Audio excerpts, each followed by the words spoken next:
Hello guys, welcome back to another video. ඉතින් කට්ටියට මතක නම් අපේ සීගිරිය vlog එකේ නුවරඑළිය vlog එකේ ඉන්නවා හරිත්. ඉතින් අද මෙල්බර්න් වලට ඇවිල්ලා තියෙන්නේ. අද මෙල්බර්න් වල පළවෙනි දවස. ඉතින් හරිත්වත් හම්බුණා. ඉතින් අපි දැන් මෙල්බර්න් වල පොඩි රවුමක් දාන්න යන්නේ. ඉතින් අපි ඊළඟ බලමු. ඉතින් මෙල්බර්න් වල ගෙවන පළවෙනි දවසට සාදරයෙන් ආදරයෙන් පිළිගන්නවා. අද පාන්දර තමයි මෙල්බර්න් වලට ආවේ. පැය 8ක ඩ්‍රයිව් එකකින් පස්සේ. කොහොම හරි දැන් හරිත් හම්බෙති දවල් 1 වගේ වෙලා.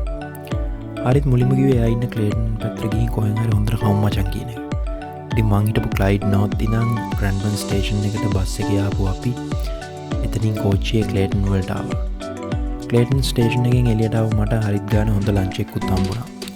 මෙල්බර්න් වගතුක් කතා කරන ගමන් ලන්ච් ගත්තු අපි ආයෙම ඊට පස්සේ ස්ටේෂන් එකෙන් සිටි එක බලා පිටත් වුණා. ඔන්න දැන් අපි ඉන්නේ මෙල්බර්න් සෙන්ට්‍රල්. එතනින් දැක්ක මෙන්න මේ ලොකු ඔර්ලෝසු ගැන හරිත් මට මෙන්න මෙහෙම කිව්වා.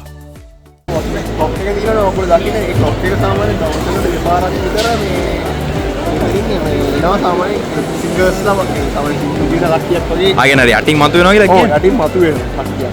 දවසකට දෙපාරකට වගේ එනවා. සමහර ගොඩක් කට්ටිය උදේ එකක් උදේ 10ට වගේ එකක් මේ වෙනවා. ඔව්. ගොඩක් කට්ටිය සාමාන්‍යයෙන් එකතු වෙලා ඒක බලනවා ගොඩක්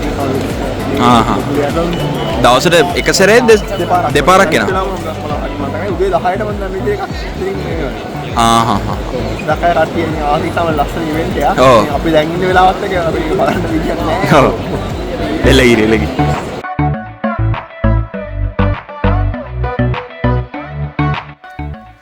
එතනින් පස්සේ හරිතුයි මා ගියා ළඟම තිබ්බ RMIT යුනිවර්සිටි ඇතුළේ රවුමක් ගන්න.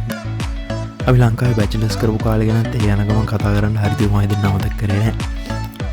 එතනින් එළියට ඇවිත් සෙනගස්සෙන් පීරගෙන අපි ඊළඟට ගියේ මෙල්බර්න් ස්ටේට් ලයිබ්‍රරි එකට.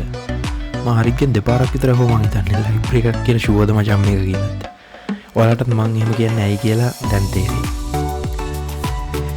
1854 අවසරේදී ආරම්භ කරපු මේ පුස්තකාලය මුළු ඕස්ට්‍රේලියාවේම තියෙන පුරාණතම සහ විශාලතම පොදු පුස්තකාල වලින් එකක් වෙනවා වගේම විශාල ග්‍රන්ථ එකතුවක් මේකේ තියෙනවා කියලාත් කියනවා.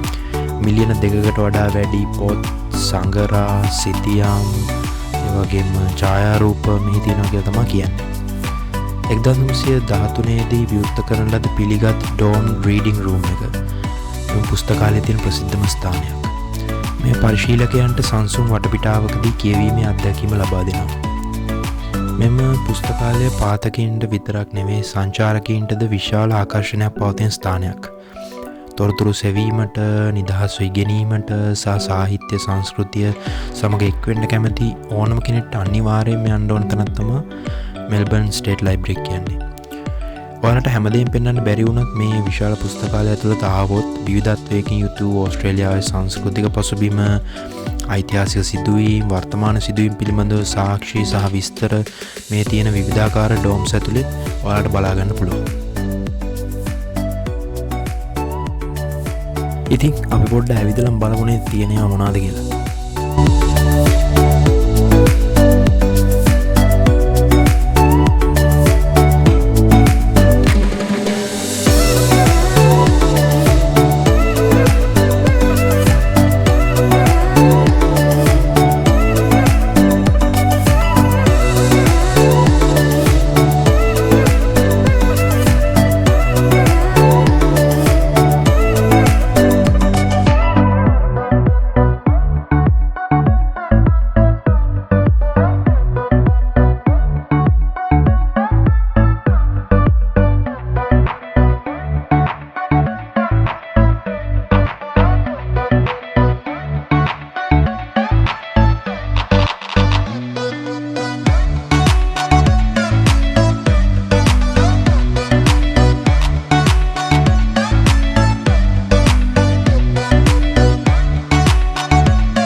ලයිබ්‍රරියකින් එළියට ඇවිල්ලා ට්‍රොඩ්කුට් අයියගේ සජීවී සංගීතයක් අහන ගමන් වටේ පිටේ තියෙන සිරිනාරම් බලලා වටේ පිටේ ෆොටෝ දෙක තුනකුත් ගාගෙන හරිතුම අදින ෆොටෝ දෙක තුනකුත් ගාගෙන අපි මෙන්න මෙහෙම හොට් චොක්ලට් එකක් බොන ගමන් බනානා බ්‍රෙඩ් කෑල්ලයි කේක් කෑල්ලයි කාලා අපි අපේ දවස මෙතනින් අවසන් කරන්න හිතුවා.